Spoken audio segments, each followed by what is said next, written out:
સાંભળો છો, તમને કહું છું. કાલે નાની દીકરીનો ફોન હતો. એના નાનકડા અંકિતે ડિવોર્સ લીધા.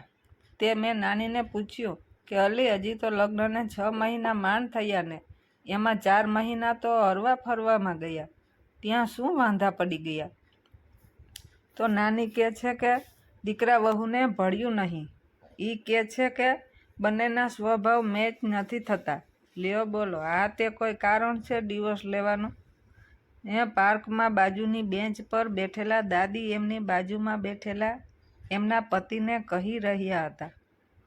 મને વાતમાં થોડો રસ પડ્યો, પણ એ રીતે કોઈની વાત સાંભળવી એ પણ સારું તો નહીં. મેં જરા દાદી સામે જોયું. ત્યાં તો દાદી મલકિયાને મને જ કહેતા હોય એમ કહ્યું, આ આજની પેઢીને થઈ શું ગયું છે? પરણીએ હજી વરસ પણ ન થયું હોય અને સ્વભાવ નથી મળતા કહીને તરત જુદા. સાવ આવું તે કાંઈ હોતું હશે? હું દાદી સામે સહેજ મલકી.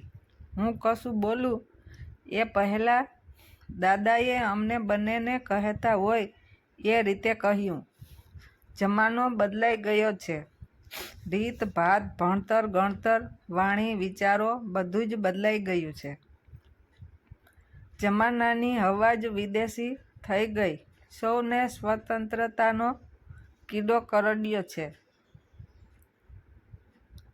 ને એટલે જ આ બધું બને છે. એ પછી દાદીએ વાત શરૂ કરી. હા, હવે જમાનો બદલાઈ ગયો છે હો. છોકરો છોકરી બંને ભણેલા, કમાતા અને પોતાની રીતે જીવવાવાળા. તો કોઈને કોઈની દખલઅંદાજી ન ગમે. પહેલાં એવું હતું કે પતિ પત્નીને પરિવારથી પ્રાઇવસી જોઈતી અને હવે પતિ પત્નીને એકબીજાથી પ્રાઇવસી જોઈએ છીએ. મેં એમ જ દાદીના વિચારો જાણવા કહ્યું. દાદી, એમાં ખોટું શું છે? બંનેને પોતપોતાની પ્રાઇવસી હોવી જ જોઈએ. દાદી થોડી ઝીણી આંખ કરીને મને જોઈ રહ્યા પછી કહ્યું, જો દીકરી, પતિ પત્ની અલગ રહેતા હોય, નોકરી કરતા હોય તો આખો દિવસ પોતપોતાની દુનિયામાં જ હોય. પછી ઘરમાં આવીએ પણ બેયને પોતપોતાની પ્રાઇવસી જોઈએ તો સંસારનું શું?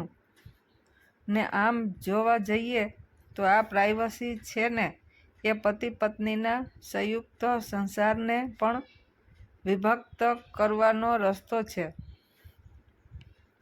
બાકી આમ જો તો હવે સંયુક્ત કુટુંબ રહ્યા છે કયા ને દીકરી, જો તને કહું. દાદીએ એના સમયની વાત શરૂ કરી. દાદા સામે જોઈને કહ્યું, હે, સાચું કહેજો. આપણા સમયમાં આવું હતું. છોકરા છોકરીના વિચાર ન મળે ને એટલે છૂટા થઈ જવાનું. આ આપણે પરણ્યા, તમને તો ખબર છે ને કે મને પહેલેથી જ સવારમાં કોઈ બોલ કરે એ બિલકુલ ન ગમે. અને તમને બોલ કરવાની ટેવ. મેં થોડો વખત ટોક્યાય ખરા, પણ તમે સુધર્યા જ નહીં. આજે પણ રોજ તમારી સવાર બોલથી જ થાય છે અને મારી તમને ટોકવાથી. આમ કાંઈ આ ઘટના નાની નથી હો. ઉઠતા વેત ન ગમે એ જ વાતથી રોજ દિવસ શરૂ થાય. પણ મને તો કંઈ વિચાર ન આવ્યો કે આને વિચારો નથી મળતા એવું કહેવાય. મને ક્યારેય એક થાળીમાં જમ્યાનો સંતોષ નથી થતો ને તમને એક જ થાળીમાં જમવાની જીદ. આજેય હું રોજ કહું કે મને સંતોષ ન વળે ને તોય એક જ થાળીમાં જમીએ છીએ. મને તો ક્યારેય ન થયું કે આ વિચારો જ નથી મળતા તો જુદું થઈ જવાય. બોલો, મેં ખરું કહ્યું કે નહીં? દાદા હસી પડ્યા.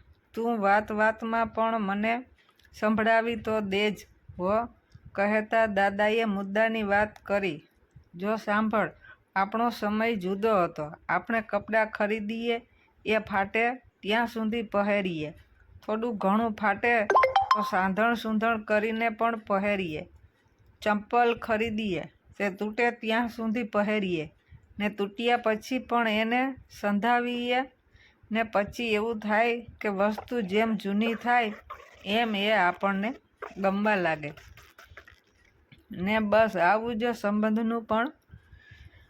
ક્યારેક ફાટે તૂટે તો રફું કરીએ, ટેભા લઈએ અને જેમ જૂના થાય એમ એ આપોઆપ ગમવા લાગે. પણ હવેની પેઢીની વિચારધારા બદલાઈ છે. એને કશું જ સતત કે એક ધારું નથી ગમતું. એક કપડું એ ભાગ્યે જ બીજી કે ત્રીજી વાર પહેરવાનું પસંદ કરે છે. એક ચંપલ એક જ કપડાં સાથે મેચ થાય. એને કોઈ વસ્તુને જૂની થવા જ નથી દેવી. આવું જ સંબંધનું પણ. વસ્તુ જૂની થાય પછી કેવી ગમે એનો એને અનુભવ જ નથી. શિક્ષણ પગભર થવાનો નારો અને એમાં પશ્ચિમી વિચારધારા ઉમેરાય એટલે આજની પેઢીની ફ્લેક્સિબિલિટી ખતમ થઈ ગઈ છે. શું આજની પેઢી આના માટે જવાબદાર છે કે વડીલો? શું સંસ્કારનું સિંચન કરવામાં આપણી કાંઈક ચૂક થઈ છે? શું આપણે આજની પેઢીને લગ્ન સંસ્કારની સમજ આપવામાં ઊણા ઉતર્યા છે? દરેક માતા પિતાએ વિચારવાનો વિષય છે.